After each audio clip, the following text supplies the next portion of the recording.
అవన్నీ కూడా కంప్లీట్ చేస్తాం.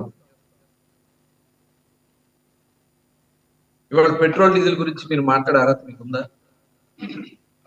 ఇవాళ లేని ప్రచారం కోసం అంటే మీకు ఎవరు పట్టించుకోవట్లా. మీకు ప్రజా సమస్యల గురించి అసెంబ్లీకి వచ్చి మాట్లాడరు. ప్రజా సమస్యల గురించి మీకు అవసరం లేదు, మీ జగన్మోహన్ రెడ్డికి అవసరం లేదు. ఈ రాష్ట్రం బాగుపడుతుంది, ఈ జగన్మోహన్ రెడ్డికి ఇష్టం లేదు.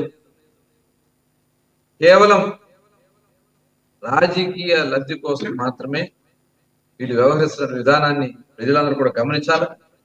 మేము అనుకున్నట్లుగా ఈ రాష్ట్రంలో ప్రతి జిల్లాకి ఒక పోర్టు తీరంలో ఉన్నటువంటి జిల్లాలకి ఒక పోర్టు వాళ్ళని ముఖ్యమంత్రి గారికి ఆలోచన, అనుబంధ పరిశ్రమలు ఏర్పాటు చేయడానికి వాళ్ళు ఆలోచన చేస్తున్నాం.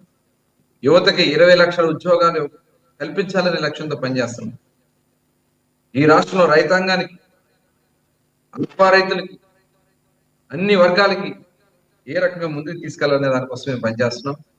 కూడా తప్పుడు ప్రచారాలు చేస్తూ రాజకీయ లబ్ధి పొందాలనే ప్రయత్నం చేస్తున్న మటుకి ఎవరిని ఉపేక్షించేది లేదని కూడా హెచ్చరిస్తాం.